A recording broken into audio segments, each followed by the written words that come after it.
Begini, kita tahu dalam perdamaian Hudaybiyah itu poin-poinnya itu semuanya merugikan Islam. Di antaranya adalah jika yang Islam masuk kafir harus dibiarkan karena berarti masuk ke habitat asli.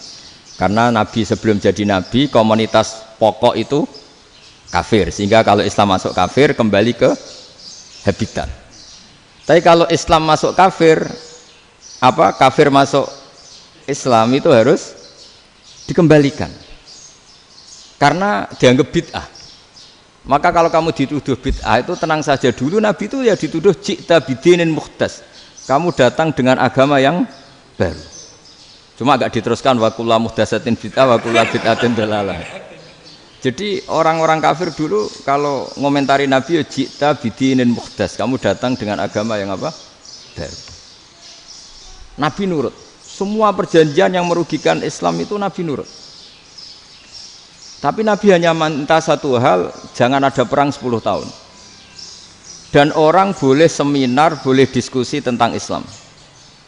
Ya ini dengerin betul ini. Jadi saya tidak akan provokatif, ini pakai logika. Nanti bisa dipakai disertasi doktor. Tapi saya minta orang boleh diskusi, boleh seminar tentang Islam.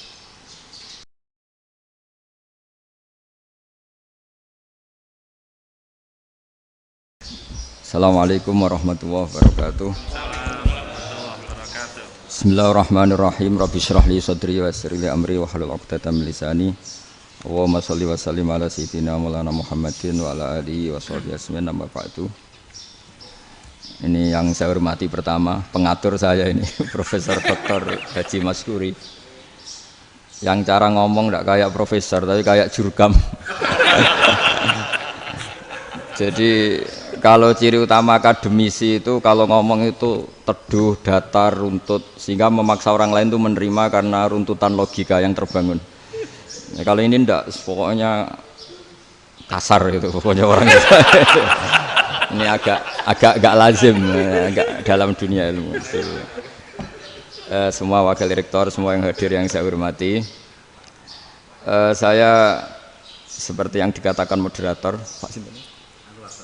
Bapak Anwar, bahwa memang saya tidak boleh terikat sama yang di belakang ini karena ini kayak apa ya, ada satu madhab yang anak-anak Unisma semuanya harus tahu, teman-teman di Unisma menjelaskan itu tidak lebih baik. Jadi karena seakan-akan belum melakukan. Indonesia itu dulu kedatangan Islam itu tidak pernah dipertentangkan antara Islam dan negara, sehingga diskusi itu sudah salah karena para wali itu tidak pernah mempertentangkan Islam dan keindonesiaan atau kebinekaan. Satu, bahwa para wali itu misinya dakwah, di mana-mana dakwah itu pasti ketemu yang berbeda, mulai beda agama, beda pilihan madhab, beda tradisi, beda kultur. Jadi itu tidak perlu dipertentangkan, tapi malah itu jadi lahan dakwah. Sehingga kita-kita ini kalau diminta diskusi hubungan negara dan agama malah bingung, memangnya kenapa? Itu seperti dulu zaman P4, saya punya kawan di Jogja, teman saya nulis tafsir Profesor Zaini, itu pernah zaman Pak Erto disuruh sosialisasi P4 di Papua. Apa hubungan Pancasila dan UUD 45? Itu orang Papua jawab, hubungannya baik-baik saja Pak. Jadi yang unik itu ketika disuruh baca Pancasila, 1 Pancasila, 2 ketuhanan yang Maha Esa. Akhirnya 6 kan? Kenapa Pancasila jadi 6? Yang unik itu ketika ditanya, ini saya melihat langsung di TV 7 itu, Indonesiaku ini. Ada anak-anak kecil ditanya, bendera ini milik siapa? Bendera merah putih itu. Jawabannya apa? Milik sekolahan Pak aja. Karena memang milik sekolah. Itu yang tanya itu kaget. Milik sekolahan Pak. Nah, tentang tema ini mohon dibaca ini langsung start ya, langsung serius karena tadi sudah kayak jurkam tadi, ini yang langsung khas ilmuwan. Ini sebagai penghormatan saya pada Unisma, ini khas keilmuan. Imam Zuhri adalah gurunya Imam Malik. Ya, saya ulang lagi ya, Imam Zuhri adalah gurunya Imam Malik. Halaman 29. Ini langsung start saya baca. halaman 29. Dan ini terutama yang para punggawa-punggawa ini. Saya baca ya. Ini teks tidak ada yang saya rubah, memang persis seperti ini. Bismillahirrahmanirrahim. Yaqulu Zuhri, ini gurunya Imam Malik. Fama futiha fil islami fathun qablahu kana a'zama minhu.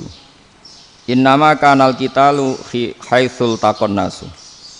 Falam makanatil hudnatu wa wadu'atil harbu wa amanan nasu ba'duhum ba'do wal taqaw fatafawadu fil hadits wal munazaah falam yaklim ahadun bil islami yaqilu syai'an illa dakhula fihi walaqad dakhalataini kasanaten mithlu man kana fil islam qabla dzalika wa aktsar. Terus ini ngomongnya harus santai, enggak boleh provokatif. Begini, kita tahu dalam perdamaian Hudaybiyah itu poin-poinnya itu semuanya merugikan Islam. Di antaranya adalah jika yang Islam masuk kafir harus dibiarkan karena berarti masuk ke habitat asli. Karena Nabi sebelum jadi Nabi komunitas pokok itu kafir, sehingga kalau Islam masuk kafir kembali ke habitat. Tapi kalau Islam masuk kafir, kafir masuk Islam itu harus dikembalikan karena dianggap bid'ah. Maka kalau kamu dituduh bid'ah itu tenang saja dulu. Nabi itu ya dituduh ji'ta bidinin muhdas, kamu datang dengan agama yang baru. Cuma agak diteruskan wa kullu muhdasatin bid'ah wa kullu bid'atin dalalah. Jadi orang-orang kafir dulu kalau ngomentari Nabi ya ji'ta bidinin muhdas, kamu datang dengan agama yang baru. Nabi nurut. Semua perjanjian yang merugikan Islam itu Nabi nurut. Tapi Nabi hanya minta satu hal, jangan ada perang 10 tahun. Dan orang boleh seminar, boleh diskusi tentang Islam. Ya ini dengerin betul ini. Jadi saya tidak akan provokatif, ini pakai logika. Nanti bisa dipakai disertasi doktor. Tapi saya minta orang boleh diskusi, boleh seminar tentang Islam. Akhirnya saat itu juga ada orang yang masuk Islam. Di depan tulisan itu belum kering istilahnya. Datang ke situ namanya Abu Jandal bin Suhail bin Amr. Itu datang ke Nabi, ya Rasulullah saya ini mau masuk Islam. Kata orang-orang kafir, ini pertama Muhammad kamu komitmen enggak sama perjanjian. Kalau kamu komitmen harus kamu kembalikan. Nabi bilang, ya Abu Jandal kamu kembali ke mereka, ke habitat mereka, yaitu menjadi kafir, di komunitas kafir maksudnya. Akhirnya nangis. Sayyidina Umar itu mendekati Abu Jandal, kemudian memberi isyarat supaya ngambil pedangnya. Jadi isyaratnya wong ini baca ora wis. Maksudnya orang-orang kafir. Tapi Abu Jandal enggak mau. Singkat cerita akhirnya kembali ke komunitas kafir. Tapi yang dikatakan Imam Zuhri cara analisis ini nggak bisa pakai provokatif, harus pakai analisis. Innama kanal qitalu haitsul taqon nasu. Yang namanya perang itu menjadikan orang tidak berpikir jernih.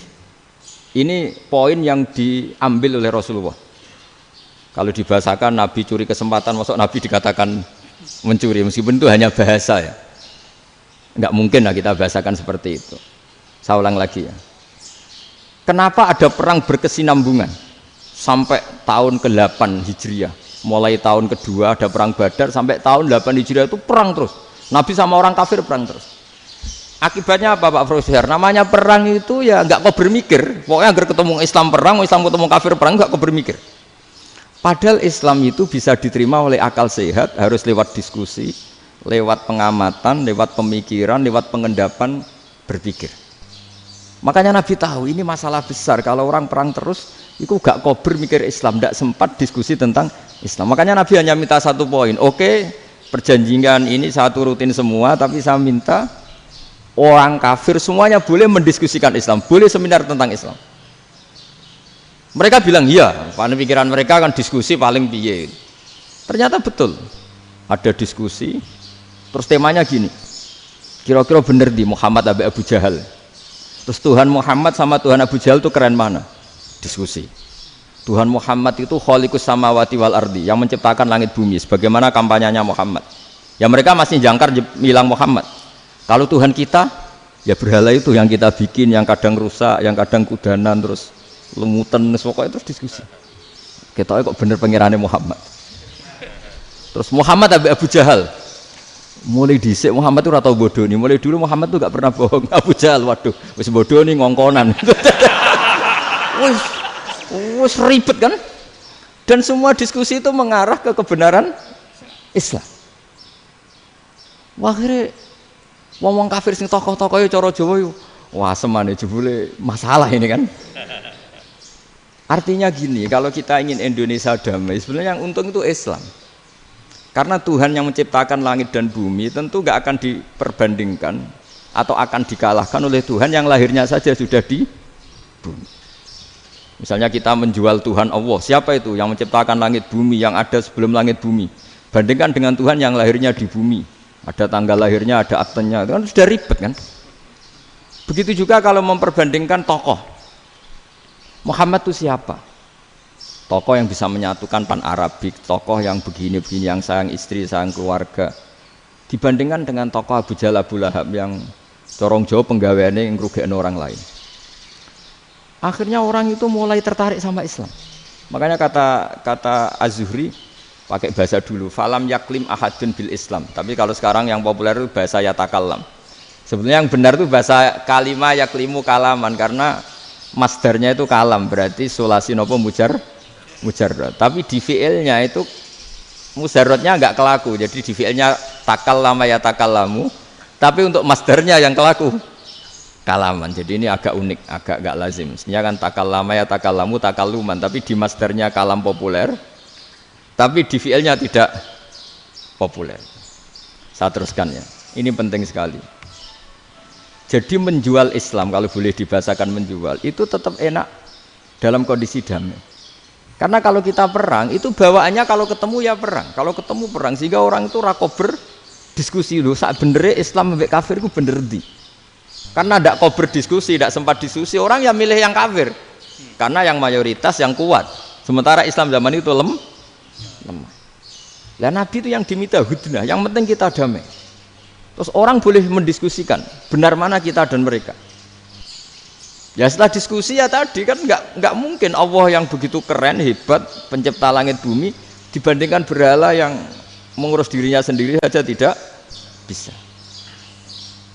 Walhasil terus orang mulai tertarik sama Islam dan aturannya nggak boleh dilarang diskusi itu. Nah makanya saya pernah ditanya beberapa profesor di Jogja, Gus suatu saat kalau kampus paling keren di Jogja ini ada Islamic Studies kemudian pengajarnya dari berbagai agama, ini riskan enggak bagi Islam? Saya jawab, asal yang didiskusikan Islam itu enggak masalah. Sing repot itu nak umat Islam. Karena kalau umat Islam yang jadi percontohan, banyak raja yang dolim, banyak pemimpin muslim yang dolim, terus identik dengan Islam itu jadi dolim kan ribet. Ya kalau pas umat Islam, kalau Islam yang kumat kan jadi masalah kan. Nah ini kan terus jadi beda umat Islam sama Islam yang lagi apa? Kumat. Singkat cerita terus Islam mendapat posisi yang luar biasa. Nah, makanya di sini diistilahkan falam makanatil hudnah, ketika ada perdamaian wa amanan nasu ba'dum ba'do, orang merasa aman, itu fatafawadu fil hadis wal munazaah. Mereka berdebat, munazaah itu berdebat. Keren mana konsep Muhammad dengan konsep Abu Jahal? Keren mana konsep Tuhannya Muhammad dengan Tuhan kita? Terus diskusi dan mereka akhirnya ikrar, wah yang benar ya Muhammad lah. Di mana-mana Tuhan tuh ya sebelum langit dan bumi, di mana-mana Tuhan ya punya reputasi menciptakan. Masa Tuhan reputasinya diciptakan, kayak berhala dan sebagainya. Ibadah juga gitu. Ibadah wong kafir itu kalau tawaf itu telanjang, ibadah Muhammad santun pakai pakaian. Terus akhirnya mereka mulai tertarik Islam. Sehingga saya lihat di beberapa tafsir, saya memang tidak akan ngomong yang tidak serius, ngergani Unisma ben sawangane pemikir serius. Di Quran itu sampean lihat di tafsir Tobari itu ada ayat bal naqzifu bil haqqi 'alal batil fayadmaghuhu fa idza huwa zahid. Qadzafa itu kalau di kamus tak lihat itu takallama bila dalilin. Qadzafa itu ya pokoknya sekenanya. Artinya gini, kebenaran Islam atau kebenaran hak itu kamu taruh sekenanya saja itu tetap menang. Apalagi kamu taruh secara teratur, kamu taruh sekenanya saja itu tetap menang. Sehingga di sini banyak sahabat yang hidup di Cina. Sekarang juga banyak orang alim yang milih hidup di Amerika, banyak orang alim yang milih hidup di Inggris. Dan mereka pede, percaya diri karena kebenaran itu kamu letakkan di mana saja, itu tetap akan menang, akan menemukan momentum kemenangannya. Misalnya gini, contoh paling gampang. Dulu para peneliti, saya ulang lagi, dulu para peneliti itu ya datang kemana-mana, termasuk Ibnu Battuta, termasuk Ibnu Khaldun, ya semua peneliti itu suka neliti. Setelah diteliti, Quran itu satu-satunya kitab suci yang membicarakan sains, misalnya tentang falak, tentang astronomi, tentang asal-usul kejadian manusia, kejadian makhluk. Juga bicara tentang geografi, geologis, semuanya. Sementara kitab lain hanya cerita tentang mawaid wal hikam wal ibar. Jadi diteliti kayak apa, pada akhirnya hak ini yang menang. Bal naqdhifu bil haqqi 'alal batil fayadmaghu fa idza huwa zahid.